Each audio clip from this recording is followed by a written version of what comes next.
What up, man? Oh, Daniel Laurent. Oh, you snuck off to the car. I see, huh? Get some privacy. Ah, So you must have a loud, busy household if you got to sneak off to the car no, well, so or wherever ironic. you are. So ironically, I'm going to Atlanta tomorrow for Invest Fest. Um, Invest Fest. and I wanted to because I do believe in self care. So I reached out to the people I go to, and I wanted to get a manicure and a pedicure, right? And so they fit me in for today at 7. I'm like, shit. All right. I'm like, so how hip hop would it be for me to be sitting in a nail salon? And I was like, that's not going to work. So, I bumped it up to 5, and then I wanted to make sure I wasn't late. So, That's great. Well, I'd like to welcome everybody for tuning word, in to the Leeds Edutainment Podcast. We got a very special guest today, Daniel Laurent, aka DL. word. um, Boston rapper, community liaison, and a man who likes the finer things like pedicure and skincare. I can say that you are technically a skincare professional because you are in that industry in Yeah. some form. Yes. I work, You've been in it for a while. I work at a dermatology office. I've been there for about 18 years, you know what I'm saying? But I think now more than ever, I'm leaning into entrepreneurship and just trying to do stuff on my own. So I think, there's always talk about stuff. And I think that there's two different types of people, maybe more, but there's the people who like talk about it and think and plan and have all these different pieces. And then there's the people who just do it, you know what I'm saying? And they eat what they kill. So it's just different. Some people are like, oh, go to school, get a good job, save for your 401k and your retirement and all that violent bullshit. I'm kind of past that. So Yeah, I've always prided myself as a person of action, not talk. word, Um, word, I don't like small talk, word. and I don't even like to talk about business um, until it's done. You know what I mean? Yeah, Like, yeah. a lot of times, you'll hear a lot of people talking about like the things they're about to do and it's going to happen, and then it doesn't happen, and it just makes you look bad. So I was always like adamant, like, don't talk about it till you know it's done. Exactly. And People will take pictures and they'll post it to record labels. And they're like, yo, big shit's happening. And like yeah, 6 months later, 6 years later, you're like, yo, what happened? It's like that. yeah, right. So I was I never, was I was never big on that. And that went for shows for me too. Like I wouldn't talk about a show until it was confirmed and announced, because Right. I always felt like I'd jinx it. Like if I Mhm. didn't, and that happened a few times, I'd be like, I talked about it and it didn't happen or it fell through. So I didn't, never talked about anything until it was done. Word. So, I definitely, I talked to my man earlier because he actually seen a flyer and I don't know what he thought it was, but I was like, yeah, I'm gonna be talking to Leeds later on tonight. And I'm like, Leeds. He was like, Leeds Entertainment, absolutely, I know. Like he's single handedly, like was controlling the whole scene, and he's the one that Oh brought, God. all the people. And I'm like, word, yo. And so part of what I really wanted to talk about, and I definitely don't want to step on toes, but obviously, like I do host and stuff too, so I'll take the back seat. But one of the pieces that I think is important in this story is um just how we met, how I came to know who you were, and then just kind of the transition, because I knew you in the beginning stages of Leeds Edutainment before there was a banner. You know what I'm saying? It was just like a logo on a paper, and then just your business model changed, which then caused some gripes within people. You know what I'm saying? Um, and So for me, those that don't yeah, know, DL is now interviewing me apparently. So this is actually, I should have just put myself on the flyer, a word, picture of me saying, "Hey, come listen to Danielle Laurent interview me." word. But But go ahead. No, it's totally fine. I don't mind having this conversation. This is actually a good one to have. So because I don't know if you have I'm sure you have in your own way, but I have never heard you actually have a conversation just about the techniques and what it took and why things, because I think, and by no means am I comparing you to, say, like Rusty from Funky Fresh, right? But just Well, for that's a lack, good comparison. just for just for lack of better terms, like That's quite Rusty the compare. Rusty had his shop in Roxbury, right? Yeah. And he was definitely like, when Jay-Z would come into town and, in stores and all that.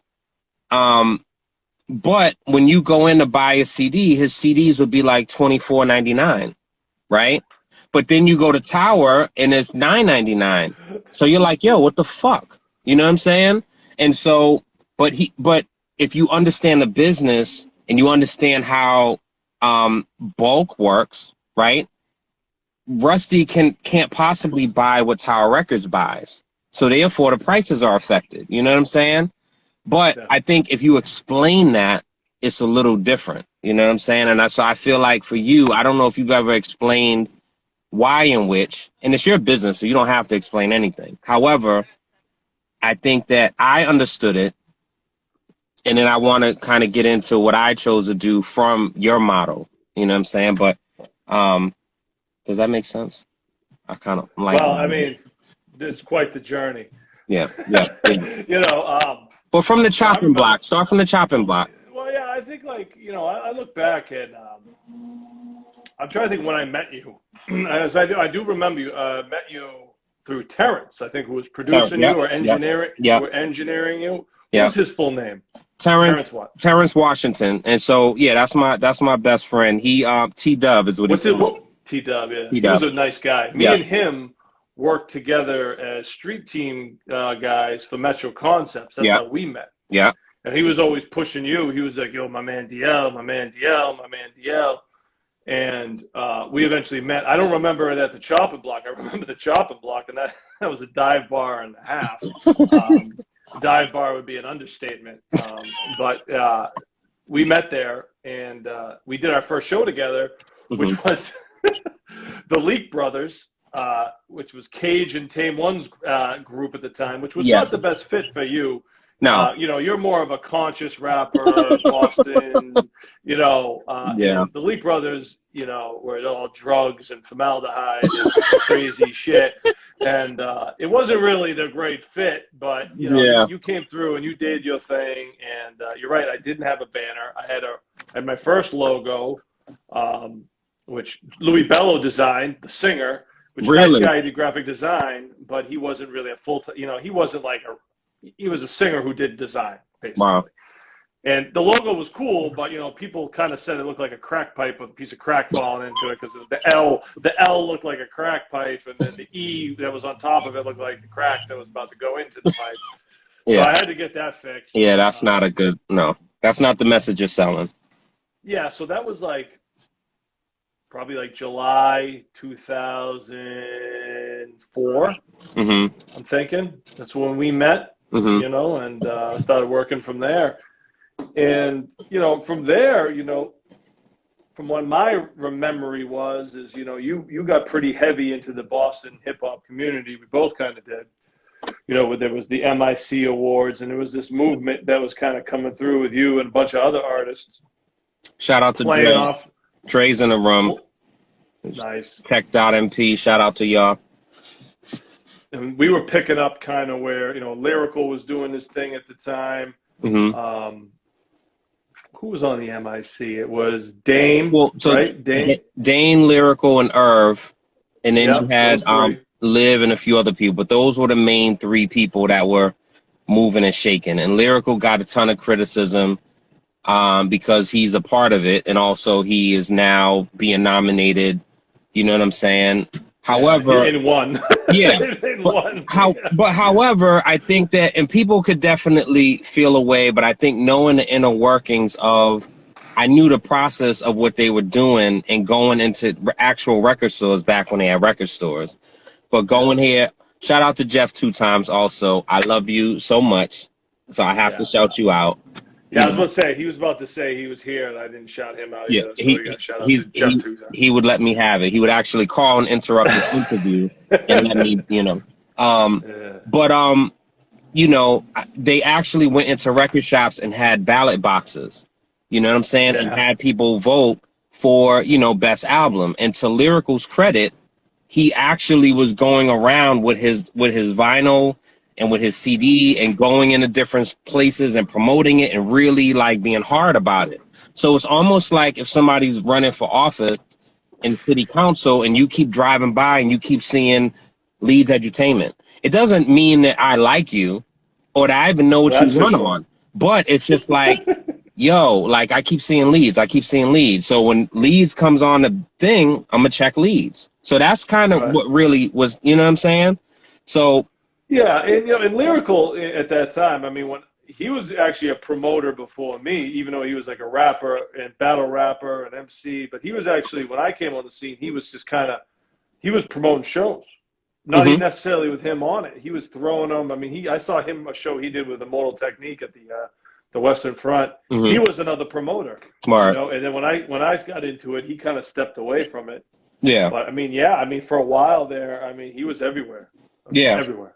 You And couldn't, you couldn't, you couldn't not see Lyrical. you couldn't. So Like, that's the thing. And if so anything, you walk down the street, you're like Lyrical. He's exactly. everywhere. Exactly. So it's name recognition. And so that's to his credit. So that's why when people was always talking shit like, how the fuck they gonna have such and such? And it's like, yo, now if you want to have a conversation that he should have taken himself out of it, that's a different conversation. But for him to be in it and Yeah. people are familiar with that, like what do you know what I mean? Like how does that work? So, Yeah, it's like a anyway, conflict of interest. But, yeah, but I ended up getting promoter of the year the first year they threw it. That was exciting. That was that the was first award. at the Prudential, right? Hancock. At Hancock, yep, yep, yeah, yeah. Yeah, and I won promoter of the year, and that was great. And then the second year they did it, they just threw us all in one category. They just gave all the promoters, hey, you guys all mean something. Here you go. Yeah. Me and Marlene and a few others. Oh, We were Restless, just yeah. Restless Entertainment. Well, And I think and then I think Dame was just pissed because he was a promoter and wasn't getting enough credit yeah, for what he was doing. yeah. So he was like, Well, we're all in the same box. well, I was like, all right, well, okay. well, Fine. I think also what was happening was you had the Boston Music Awards that was happening, and people definitely was questioning how things were moving.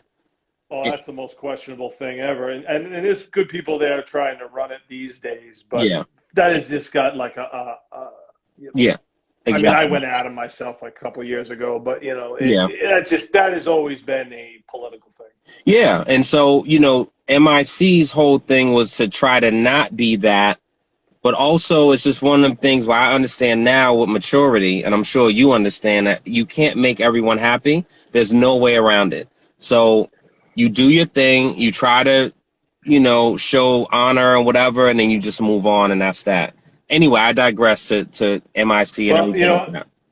and the MIC committee, they really tried, but when the issue is like and we were very undeveloped still. Yeah. Even back then we were undeveloped. I mean, there was dudes ahead of us that were doing it national levels, but for the most part, we were pretty undeveloped scene. Yeah. And to throw an award show with an undeveloped scene is going to cause a frenzy of competition among others, Yeah. where we're going to discredit each other. We're going to do whatever we got to do.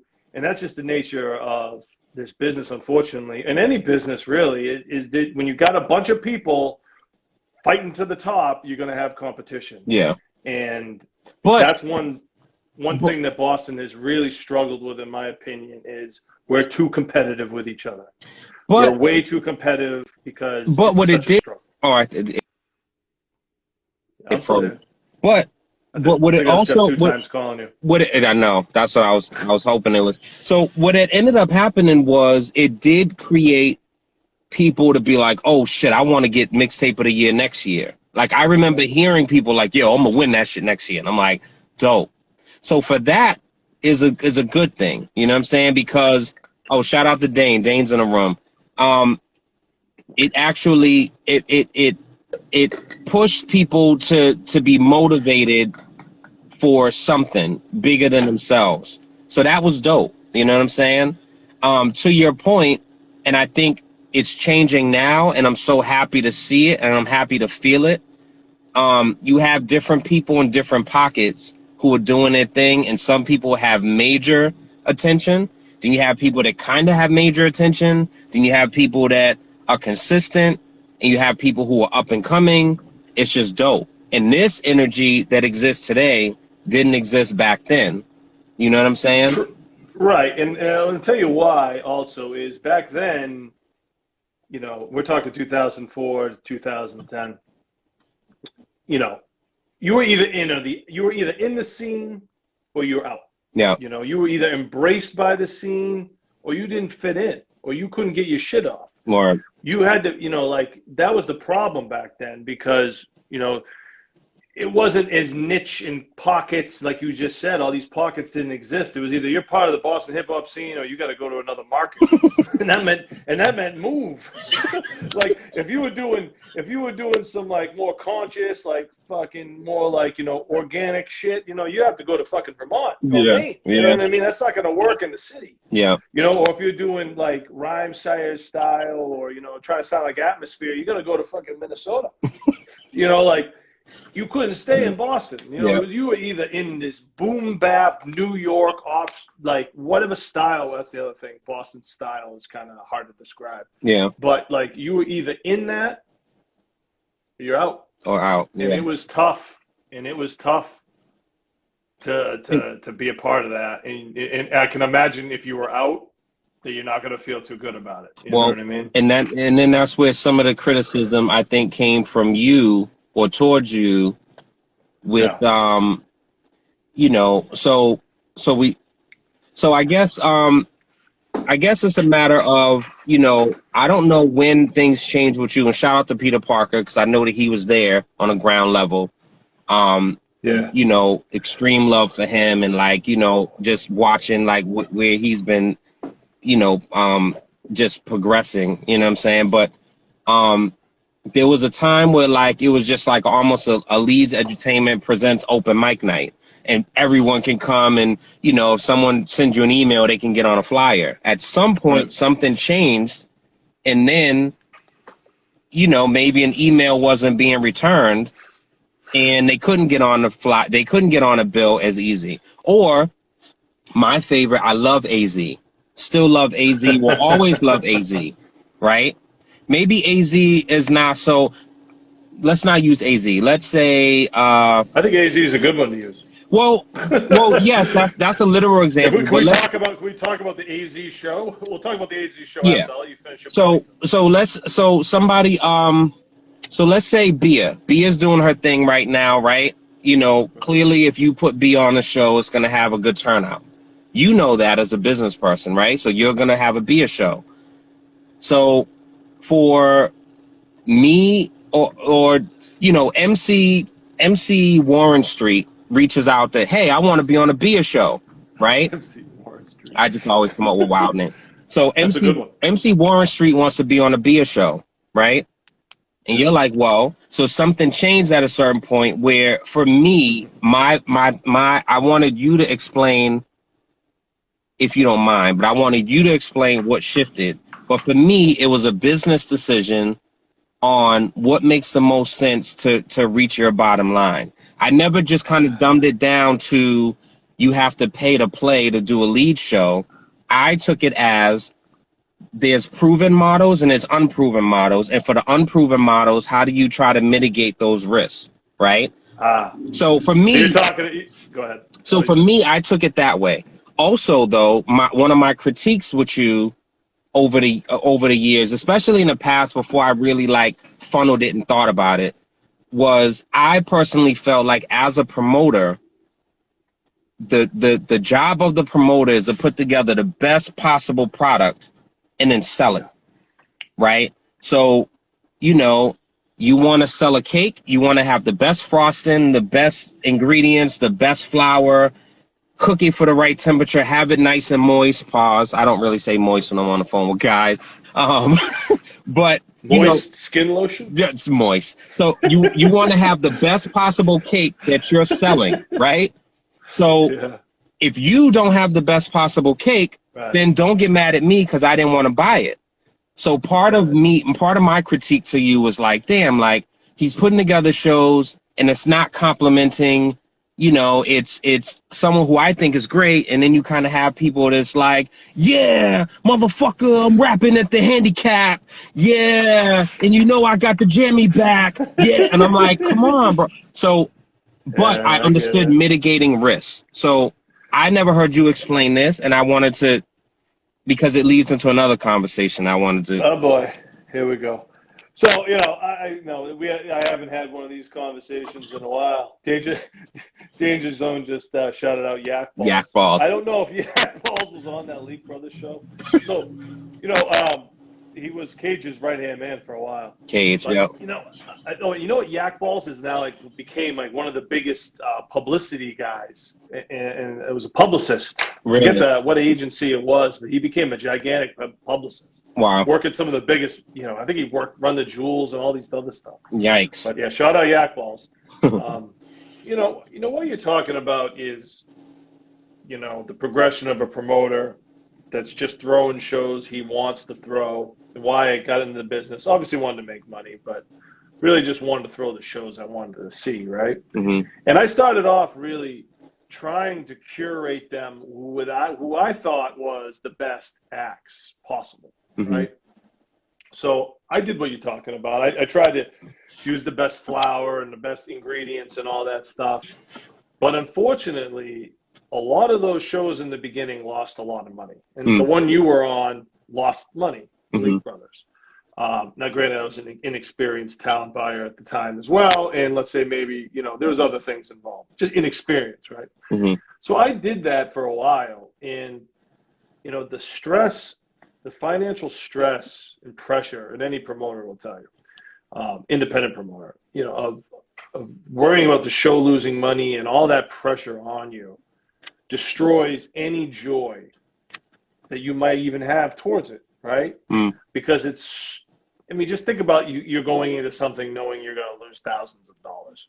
How are you going to feel, right? Right. That's a fear, like, especially for someone like me, financial insecurity. That's a fear that no one really wants to feel, right? No. But it comes with the territory, though, right?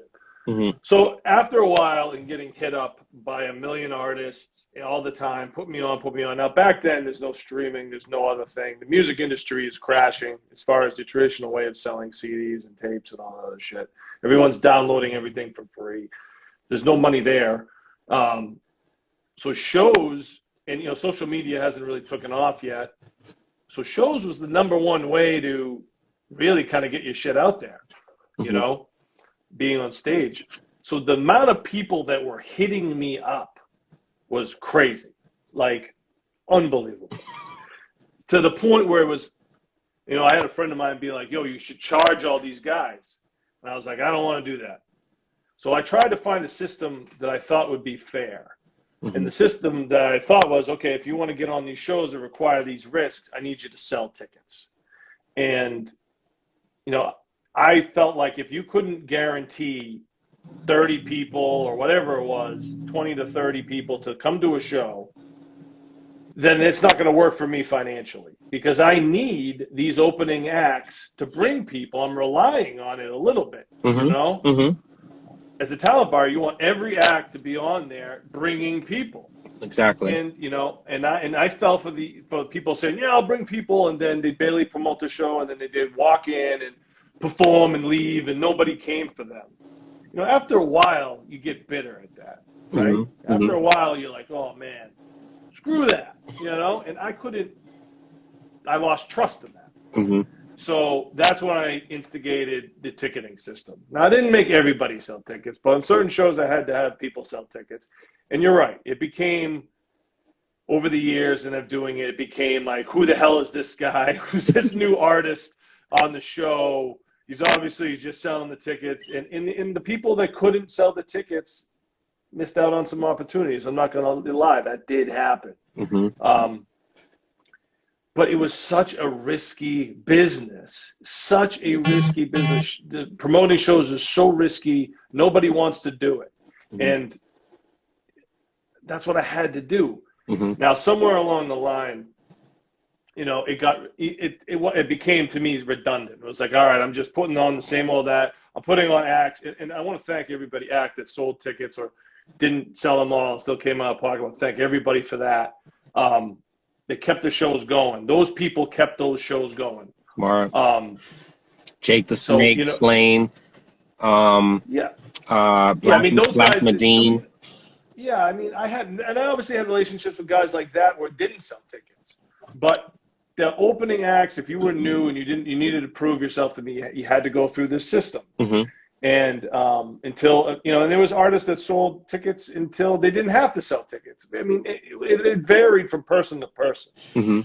But eventually I said, you know, once I started getting steady work at the Middle East and, you know, I was a talent buyer there and I had steady employment, I stopped doing that.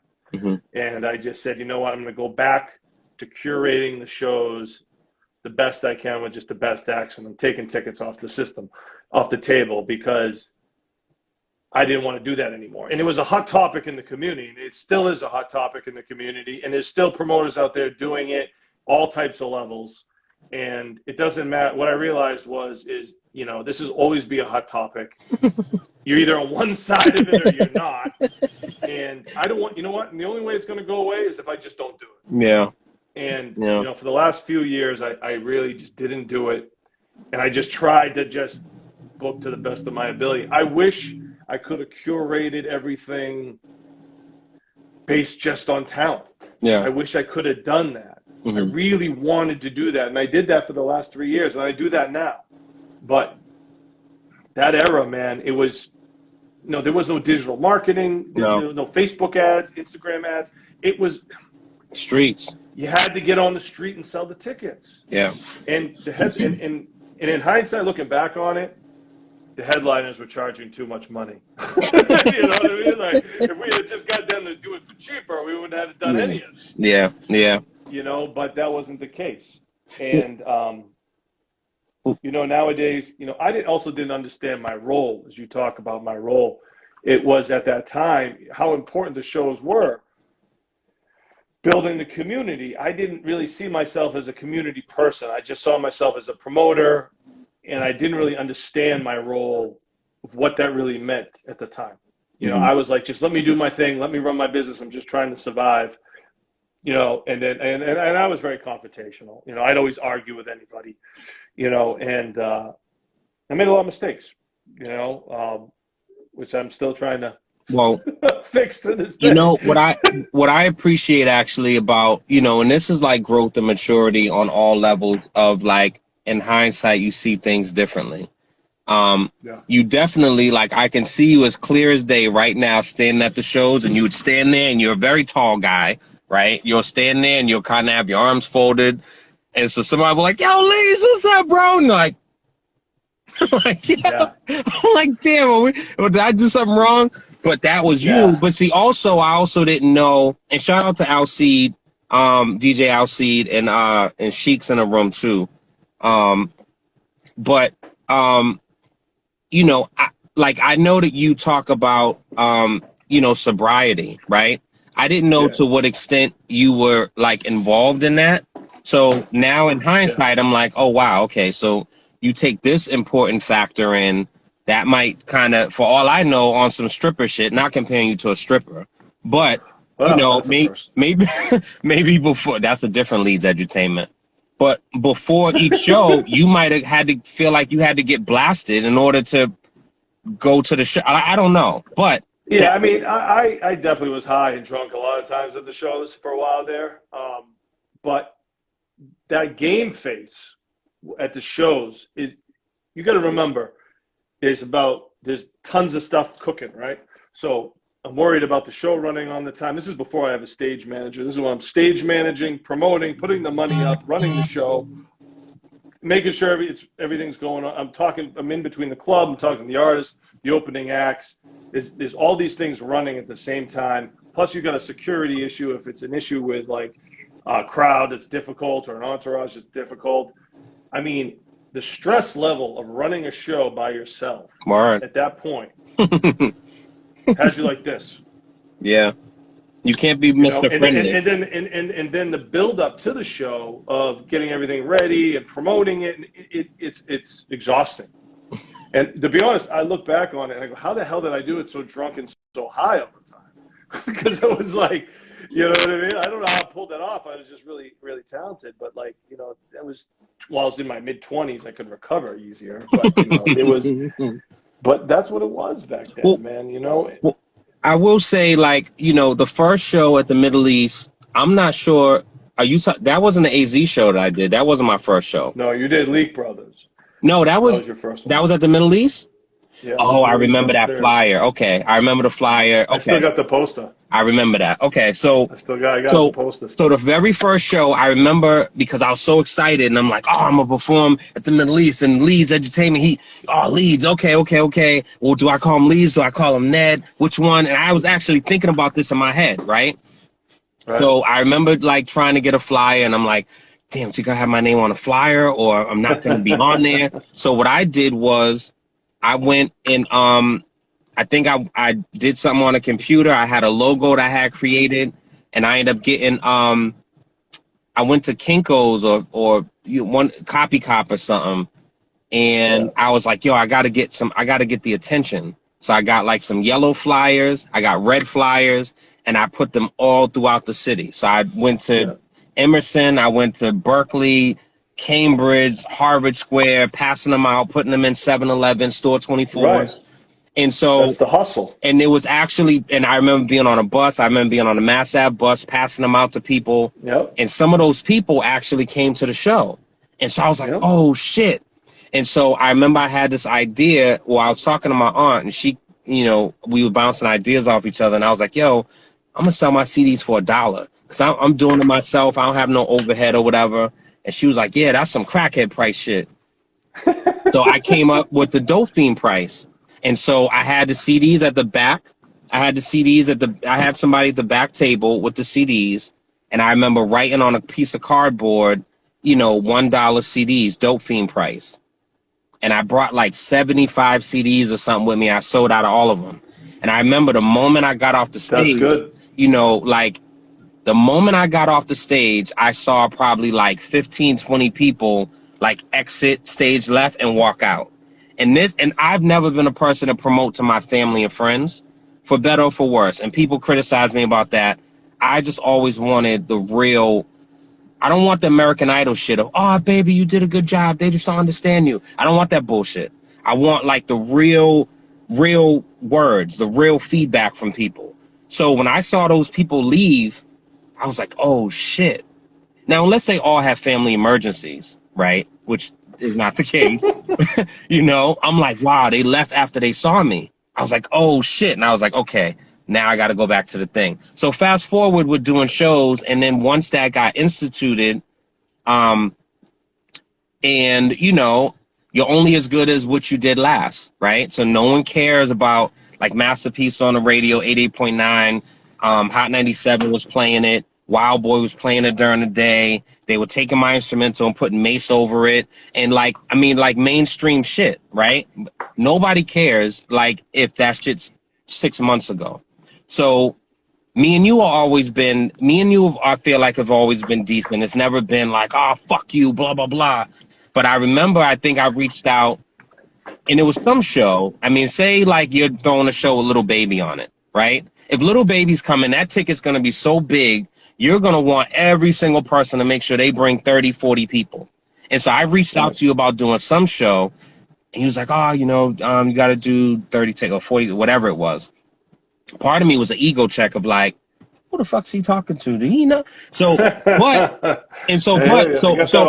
when I put that to the side, I was like 30 to 40 tickets. So that means that I'm bringing him XYZ, this amount, carry the 1, carry the 2. And then I don't know if I'm actually being paid from, but I guess I'm getting a piece of the ticket sales from this. I was like, yo, I might as well just throw my own shows. And I'm a hustler, and not a hustler in the sense of being on the corner and selling dope, but just a natural hustler. I used to sell candy. I used to sell Mason shoes. I used to sell Kirby vacuum cleaners. Like that's me, self-made entertainment, right? So for me, I'm like, I'm not going to necessarily go out of my way to be selling X amount of tickets for Leedz when I can just throw a show myself. Right. That in hindsight, because now I feel what you feel. I always encourage that too, because people be like, yo, they used to be like, Leedz is a gatekeeper and Leedz is blocking everybody. And I used to always say, please throw your own show. Word. And then a lot of people be like, all right, I'll go do that. Then they go throw that. Should be a disaster. Yeah. They come back to me, they'd be like, hey, yo, I got so much respect for what you do, man. I really, really do, man. Like, you're great. Yeah. You know, because it's fucking hard. And that's rappers, and I don't necessarily like to call, you remember Juice with Omar Epps' character, and like when I used to watch that movie, I never got it. But, you know, when they're like, oh, yeah, he's local. Or Queen Latifah was like, oh, you from, you know, da-da-da? Oh, you local. And local is like derogatory for an artist, right? However, it describes you're not national, you're local. But I think homegrown or hometown sounds different because there's certainly a connotation that comes with being a local artist. So with that being said, when it comes to hometown artists, like and I'm including myself, even though I don't practice this, but we are the worst. You want us there at 8. We'll show up at fucking 10. We'll have 15 people with us, all asking to get in for free. Like, we'll perform and then leave with all of our people. Like, we are the worst. And so I dealt with that doing my own shows. And I'm like, yo, who the fuck do you think you are? And I remember having real conversations with some people. And I'm like, are you serious? It's, you know, I'm like, yo, are you serious, yo? And so it made me have a certain amount of respect. And I'm like, okay, this is not something I'm interested in doing. So Leedz is doing it on a high level. Let me, you know, there's enough cooked. Let me fall back, you know. And I think that the more you progress, and then Jake got involved, and it just became dope. Now the AZ show, I don't remember. What do you remember about the AZ show? Well, it was the first AZ show we did. I don't know if you were on it or not. But it was the infamous, it was a big deal because everybody loved AZ. Yeah. That was a great show for Boston. Yeah. And, you know, we promoted it on bostonrap.com, like Lyrical was all behind it. Everybody was behind the show. This was like a real, this is like this is a show that's going to do really well in the Boston hip hop community, you know, because we love that shit. And he showed up and did a 15-minute set. Oh, shit. I was there.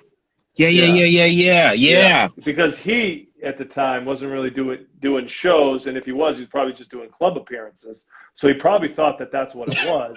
So he got there, did 15 minutes, and left. And man, that was like the most controversial thing in the Boston hip hop scene there for a while. Yeah. To the point where like he was talking about, it made it all the way to New York. I remember like Cormega being like, "Yo, that shit with AZ is hilarious." Yeah. He'd call me and be like, "Yo, 15 minutes," because I would have to tell these New York guys, I'm like, "Dude, this is the Middle East. This isn't a club appearance. They want sweat. This is the Middle East. You got to do half hour, 45 to an hour. We want to see you sweat. Shit. There's no Dipset shit. We want to see you locked. We want to see you locked." And this is before people really start rhyming over their vocals like crazy. But this is before that. This is just like you're either going to do a couple songs or you're going to do a set. Yeah. And that's what it was, man. And AZ, he redeemed himself because we booked him again, and he came back and he gave us what everybody wanted. And he apologized. That first one, man. He was, and shout out Dan Green. Dan Green was the agent on that. And he got in the middle of all of it. I mean, I wasn't the only one yelling at him. Like, everyone was yelling at him. Yeah, that shit was, I remember that. I remember that completely. Yeah. So, I think that there's definitely been a progression of things. The Middle East, man, with the performances, there's like legendary shit that has happened. I mean, Royce the 5'9", I talked to him about this, and he's talked about it before too. But like, that show, he sat there and drank a whole bottle of Patron. The just one who like, got too drunk to perform? yeah, and he started mumbling over his Yeah. words, and like I didn't cry, but I was so heartbroken, I can't even Yeah. describe. I love Royce. Like anyone that knows me knows I love Royce. So to No, see I think him, that's the show. I think that's the show you got mad at me over because you wanted to open up. Is that a slaughterhouse? And you yeah, were like, yes, you're Slaughterhouse, like, he's Slaughterhouse. just making me sell the tickets on a slaughterhouse Yeah. show. And I'm like, Slaughterhouse is my favorite. slaughterhouse. It's my favorite group ever. Until you and I will say this. I don't care if I mean there's rules I think you obviously. ended up doing it. I think you ended up doing the show, didn't you? No, but what happened was it was after September 6th, I think my birthday, or September 5th. And you end up having me go backstage, and I met Slaughterhouse, and I took a picture with him and talked to him or whatever. And that meant so much because that literally was on my birthday. And I love Slaughterhouse. You know what I'm saying? And so I'm Yeah. not too cool to be a fan of someone. And I feel like that's the other thing that happens with artists, man, where it's like, just because you put words together and shit, now you are too big to be a fan of somebody. Like, when did that shit start happening? You don't have to be a fangirl and be fainting and shit. But like, yo, I love Slaughterhouse. They do what I can't do, and I'm okay with that. And I appreciate it. You know what I'm saying? Like the show that you did with Scarface and DMX showed up, that was legendary shit. And Oh, DMX yeah. and Swiss Beats literally drove. That wasn't planned. I don't think you knew that was happening. Absolutely not. So, No, my phone's down. but DMX is a true fan, or he was a true fan of Scarface. And so Yep. for me, I'm like, yo, when did it become too cool to say, yo, I love what you did. I love what you did for me. I love what that record did for me. So, so I will always have a massive amount of appreciation for you for that particular night, because that just meant the world to me. You know what I'm saying? And so Yeah. I didn't open for them, but like, I talked to him and shit. And I think Royce had his arm in a casket. I think he had gotten into a fight, which is true hip hop. You know what I'm saying? But that was dope. But I think everything, bringing it to just over the years and going through the process and doing shows with you, it really was a boot camp for me, because I remember me and Slane being backstage, and Slane being fucking nuts out of his mind and like banging his head against the wall, literally. Like, I'm getting ready. I'm like, yo, what the fuck are you doing? He does this thing with his mouth too. He Yes. stretches it out. He He's said like, MC Shan taught him that. So you said MC yeah, Shan used to taught him make- to stretch your mouth, and then you can articulate your words. So, I just remember that time, and I remember all that, and I remember being backstage and on some 8 Mile shit where like, yo, y'all ready for the next act? You ready for DL? And you hear people screaming, and then you walk on the stage and you see all the lights. Like those, unfortunately, some people don't get a chance to have that. You know what I'm saying? No. And there's a certain kind of boot camp, if you care about the craft, comes with that. And so that carried on with me today, where even me and Dre talk all the time, where there's just a difference in professionalism. So showing up to something and being prepared. If the mic fucks up, what do you do? What do you do to pivot? If the sound messes up, what do you do to pivot? You don't ever, it's not okay to ever say, yo, sound man, what the fuck? Yo, suck my dick, yo. You don't do that. That's not necessary. Definitely not going to sound good if you do that. No, don't do that. You know what I'm saying? So, like, there's a certain way in which you carry yourself. There's a certain way, if there's a sound check at 7, show up for the sound check, yo. Because you know what? If you don't, then you pay. And don't be mad at anybody else, because you will pay. There's a reason for that shit.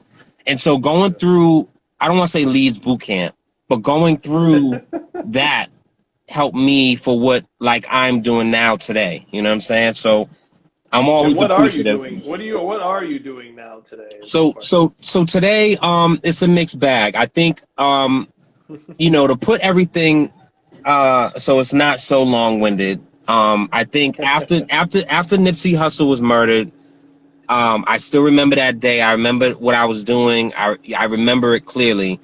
I was heartbroken. And it wasn't that I was such a Nipsey fan for his music per se. I thought his music was dope, but I would hear him talk and hear what he was doing and hear what his visions were. it was just such a tragedy for that to have been taken that way, especially in a place that he built for other people to have an opportunity that they probably wouldn't have had. So, Right. you know, I took that heartbreak and pain and said, I have to do something. And at that time, my father-in-law, who recently passed, he called me about a meeting at the mosque for 10,000 Fearless Peacemakers. And it was because I believe she was 80 something years old in Mattapan. Eleanor Maloney got murdered on her front steps. And it was, it was, I think, some internal family shit or whatever. It wasn't intended to happen, but regardless, that's an awful thing to happen. All the shit she survived, and for her to be murdered by gunshots, you know what I'm saying? So I went to the meeting at the mosque. Basically, like, that re-engaged me in community efforts, and I joined the 10,000 Peacemakers. We were doing Our Power every Thursday from 7 to 8 p.m., going to different hotspot neighborhoods. And then still all the while I was writing, creating, whatever. Joined Brothers Building, which, we helped pass a bill in the State House, the Commission of Black Men and Boys, which basically it's money that's allocated that's going to actually help try to put some things in place as support. And we changed some of the language with some of that. We advocated for it. We ended up getting it passed. That was a great thing. I've done like film stuff, TV stuff. I did a lottery commercial, when my voice was in it and the guy was like screaming and acting or whatever. My song Outside that I did with Jeff Palmer, that won, no exaggeration, it won about like 40 awards for best video. Not even necessarily best hip hop video, but best video. And that got me, and that was like my vision. A lot of it was my vision. A lot of it was me being intentional about imagery of what I want representing my song. I was never an artist where I wanted to have, chicks shaking their ass and like rim spinning. That's just not my bag. And me and Drew Garrity, rest in peace, argued about that with the Mirror video, because he wanted me to have a performance video, because Flane had a performance video with Rich Man, Poor Man. And I think Mike Styles was doing Bringing It Back. And he wanted me to have a performance. And I said, I don't want a performance video. I wanted to tell a story. And we argued and argued and argued. And I'm like, bro, take it or leave it. And he trusted my vision. And to this day, I still feel like that video is like solid, Yep. So anyway, so all that stuff, me and my partner Rockland, we our friendship rekindled because we did a commercial years ago. Rockland used to rap, right? Well, he used to, and he used to be I with remember that name. with I think I. he used to be with Metaphoric Daz. Yeah, okay. Um, Shout out Metaphoric. and so I think he kind of stepped aside for a while, and life stuff was happening, but. Yeah. We did a commercial years ago that played for like a year and a half on all the major like cable stations or whatever. And, we met again years later. His wife and my wife became friends. We just started spending more time with each other. And, we said we were going to do a project. And so the project is called Black Dollar. And it's really, it's not like Public Enemy or Dead Prez. It's not a matter of like preaching to people, but it's really about being intentional about the messaging of like group economics. And so what tends to happen is, whether it's, Irish community, Asian community, Italian community, even the Spanish community, like they all practice group economics in a way that benefits everyone.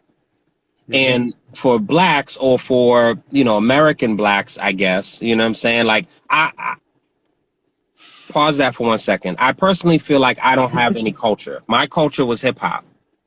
So that's why with the changes, it broke my heart so much, because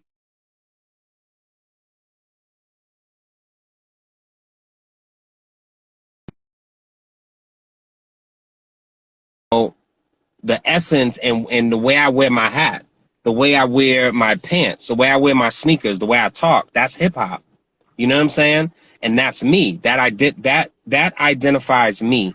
So, however, with that, there's no group economics where, you know, we're all putting our money together to buy a building.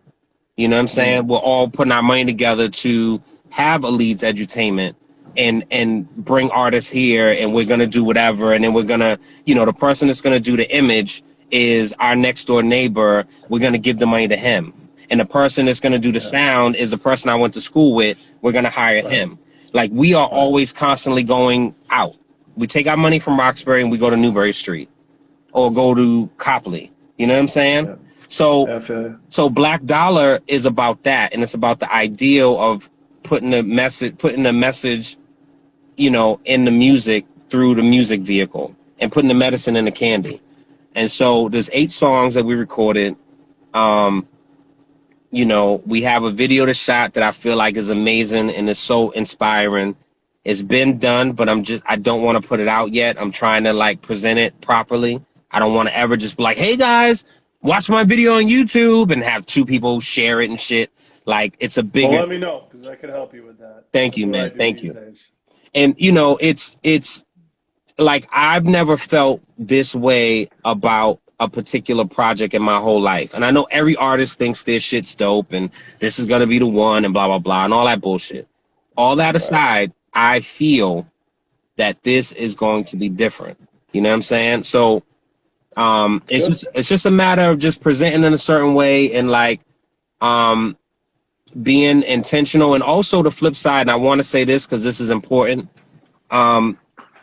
Black Dollar is for group economics and for us to support Black businesses. However, it's also important for those Black businesses to show up and be professional and be of service. So it's not okay if I am taking my hard-earned money and coming to your store and buying food that is not thoroughly cooked or cold, or coming to buy a shirt that has a hole in it. And then when I say, hey, bro, this has a hole in it. Oh, man, you know, didn't have a hole in when you bought it. I can't help you. Like, that's not service. You know what I'm saying? So it's a matter of really just like promoting excellence and promoting growth and us having grace with each other. And also, if we go to a restaurant and it's a 25-minute wait, don't go on Yelp and say, oh, fuck that place and blah, blah, blah. Because when you go to an Asian restaurant, when you go to Cafe Pacific and you wait, I don't see any Yelps. So anyone in my particular circle. That's because those crab rangoons, you don't want to lose those Cafe Pacific crab rangoons, man. For those that don't know, that's the best in the city. I can't eat them anymore. Oh, but Jesus. DL knows what I'm talking about. The crab rangoons. But, you know, I think specifically Cafe Pacific. Cafe Pacific. But, you know, it's just one of those things where, like, everyone else does it, but I think we don't for our own reasons. You know, certainly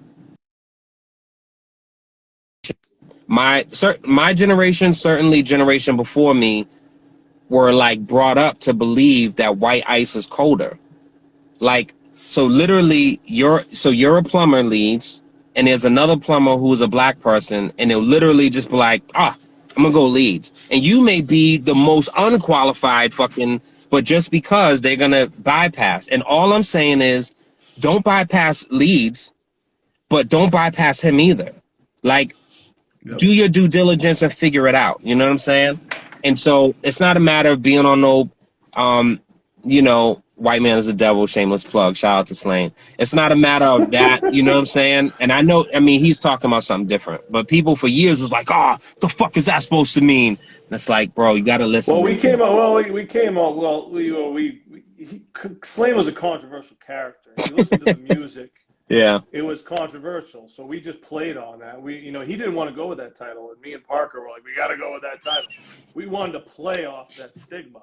Nerd. You know what I mean? Because he was an animal at that time. Yeah, yeah. You know what I mean? He was a devil. The whole shit. He was playing with fire. He was a devil. And so we didn't look at it as like, everyone racist shit. We were just like, we're gonna be a devilish. It was more about we're doing the devil's work here. We're playing with fire, living Yeah. this life, Yeah. and it was all real. Yeah. So that was really what it was. So it And was kind of a play, and it was controversial, and we wanted the controversy too. it worked. You know what I'm saying? And the one Well, thing, it also worked. It also worked because how good he was. he's dope. And he's a How good of a student. rapper he He's was. a real student of hip hop. Oh, And absolutely. he loves the craft and he loves the culture, and he's not just Yes. in it for a quick bag or to try to hustle or to fucking get some chicks. Like, he loves that shit, and you can see it. So, you know, one thing that Slane said to me, and it might have been a reference to you or Drew, I don't remember, because I was talking and I was upset. Yeah, Slade stuck up for me a lot back then. Well, what he Still said, probably does. no, he was right, because what he said was and he, Slane always understood my business and why I did what I did as yeah, a businessman.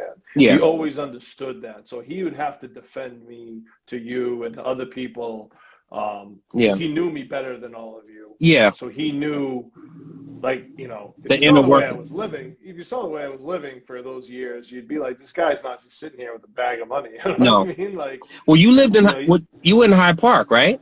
yeah, I was in Hyde In Park, that little, Montauk Square, yeah, yeah, yeah. above a pizza shop, living with 2 or 3 other people. And you and And then, Parker, right?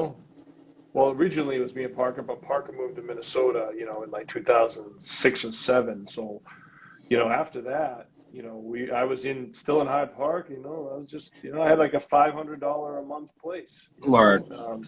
Well, It wasn't lavish living. no. Well, It wasn't a brownstone on well, Newbury Street. one thing that Slane said was, DL, you have to stop taking business decisions so personally, right? And he was 100% Don't right. we all? And it's easier said than done, and I still struggle with that now. But what I realize is, as an artist, when you're putting your heart and soul into something, and all you want is for people to be a man of their word or a woman of their word, right? So if you say you're gonna call me or you're gonna send me something by the end of the night, I'm holding you to that. And so for me, Leeds, as long as I've known you, like, my number has always been the same. You probably can count on one hand how many artists have the same phone number, right? Like exactly. Most, you know what I'm saying? So for me, it was always a matter of I never want to miss an opportunity. I never want to have someone feel like DL didn't come through. DL didn't do what he said he was going to do. That shit means a lot to me. You know what I'm saying? So, I think that it was a beautiful time. It was dope. I think, it's tough because you do business a good way. You're a good person. You do things right. And part of you, when you do that, holds people to that standard. Yeah. That you should be doing that too. Like, yeah. I do good business. I expect you to do good business. But the reality is, especially in hip hop, is that that's not the case. And sometimes it's not people's fault. They were never trained that way. They were never taught. They never looked for good influences or had good influences to show them, hey, don't do this and don't do that. Or, they're just plain jerks. But a lot of times they're misinformed on what the reality is, what good business actually is, not how cool I look or the allure of the music industry. No, what is real good business? Right. And those skills and how to build relationships and keep those relationships, play the long game, not the short game. Right. So many people are not taught that. Yeah. And I hope with your new movement that you educate people into that, Yeah. And it's hard to divorce your expectations from it. It is. Yeah.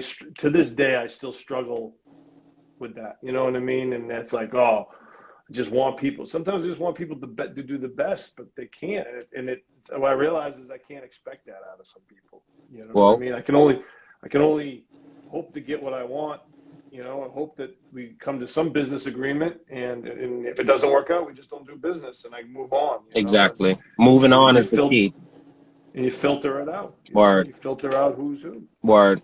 So, definitely, man, it's been a journey, and for me, because it's definitely been, I'm very mindful of my words and what people hold me to. And shout out to State Representative Brandy Fluker Oakley. She was in the room a little while ago.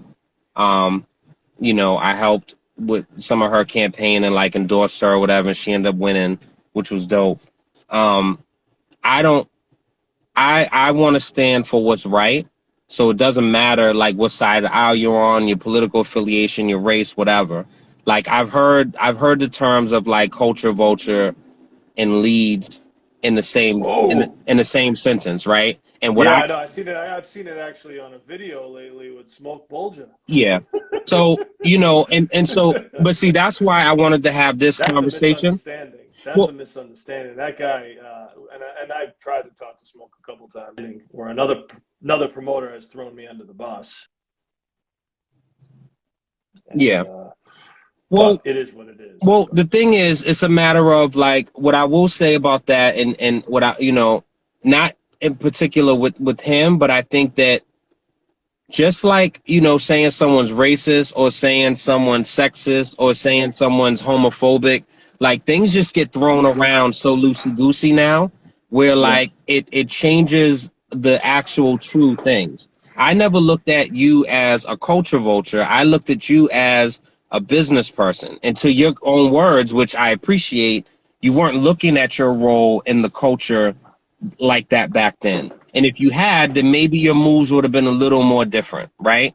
But that's all in yeah, hindsight. You were looking at it from a business standpoint. You were looking at survival. how to survive, how to make the best possible business. But what happens is we're all from Boston. There's no real scene here. There's no infrastructure, and we all want to help each other. But if we're all not fucking having meetings trying to figure that out, we can't expect everyone to be on that same page. You know, Well, so helping each other is very important. Helping each other without the expectation of getting anything in return, word. that's really where it comes in, because a lot of people try to help each other out, but they expect something back, and when they don't get what they want back, then they It's get bitter and they it's get fuck you. pissed, Yeah, and it's screw you. No, it's not. That's not why you should help somebody. yeah, Help somebody in the community because you want to help them. You believe in their music. You believe in their personality. You believe in them as a person. yeah. Don't do it and expect anything in return. You do that, I guarantee you'd be a lot happier. Or the asterisk to what you just said is just be upfront in the beginning. Hey, I'm gonna help you with this, but in a year from now, I'm opening a brick and mortar, and I'm gonna need you to come and DJ for Yeah. me, and be open about it. And I have no problems with it. But it's that shit about the oh yeah, and now you're calling me because you need to borrow money for rent, and I can't give it because I have a family. It's a Right. problem. You know what I'm saying? So, you know, nevertheless, I love the conversation. I debated when I reached out to you. I debated about having me and Rock on the phone to have a Black Dollar conversation. But what I said was it would be a different conversation because me and you have history, and so it's Yeah. different things that we're going to talk about that Rock is not privy to. Right. So you know, I appreciate the platform, and I definitely once I get Well, some different pieces, I'm gonna reach out. Um, yeah, and where I'm at now is really all about trying to help everybody in the community, to the best of my ability, with what I can. I do believe in the Boston community. I believe in helping your own community. Mark, So many times I want to see Boston hip hop do well, but I'm not like unrealistic where I'm like, I'm going to take Boston to the next level. Like, as people get in here, I want to put Boston on the map. It's already on the map. It's been on the map for a while. You know what I mean? But at the same time, like, I would love to see more jobs in the music business open up in Boston, more artists be able to make their living and do that. I mean, to me, I think that's very important, and that builds with each other. And the more I can help with that, the better. Mark. And so, I appreciate that, and I think that there's some things that I definitely have ideas about. So I'll reach out at a later time, and we'll go from there. Yeah. But I appreciate your contribution. And yours too, man. You know, thank you. You're a good level-headed dude in the community. You know what I mean? Like people can learn a lot from you. Man, you've had the same job for a while. There's a lot to be said about that. There's a Yeah. lot to be said about that. How many people have had the same job for a while? No. You know what I mean? Like No. you're No. a steady Eddie, man. Like Yeah. you're a level-headed dude. You're someone people can talk to Oh, and get real shit. and truthful. Hold on. So Oh, in closing, I have to, seeing you just said steady wow! Eddie. I just complimented you and you cut me No. off. That's a first. No, thank you, thank you. But what I will say, shout out to Joe You Politics. sure you're Um, you sure you're a rapper? Nah, yeah, exactly. So shout out to Politics. He's in the room. Oh yeah. Polymore Soundstage, I call it. Amandi Music. Trey Robinson. The Lies We Tell just got released. It's an unbelievable album, like unbelievable. Peter Parker had a conversation with me one night at some show, and we were literally on the side of the stage. And this is the last story I want to share, which is interesting. And he said, in his own, way, you're a good fucking dude, DL. Like, do you fucking have what it takes to fucking sleep on a fucking floor in your own fucking vomit?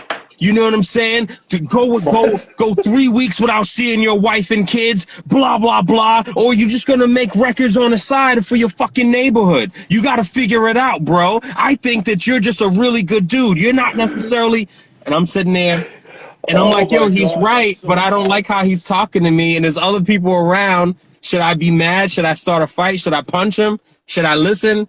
But he was right. And what he's right in saying is it takes a certain level of dedication and being steadfast and not and being able to separate yourself from your loved ones to make this happen.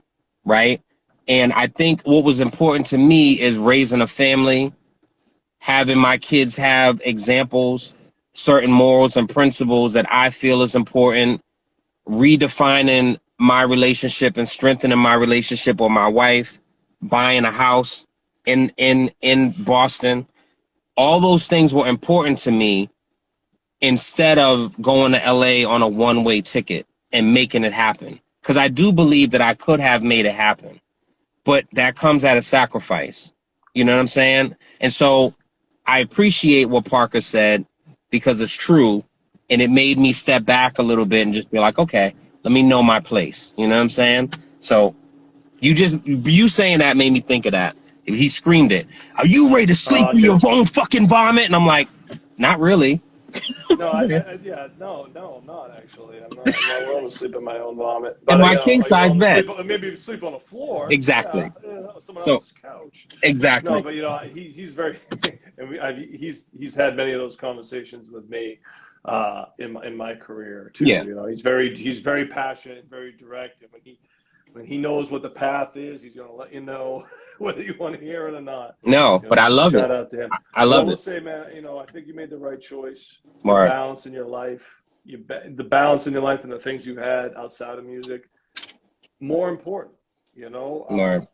than just having a rap career. You know what I mean? I've seen what just rap career looks like, and it's not what these other things you have in your life.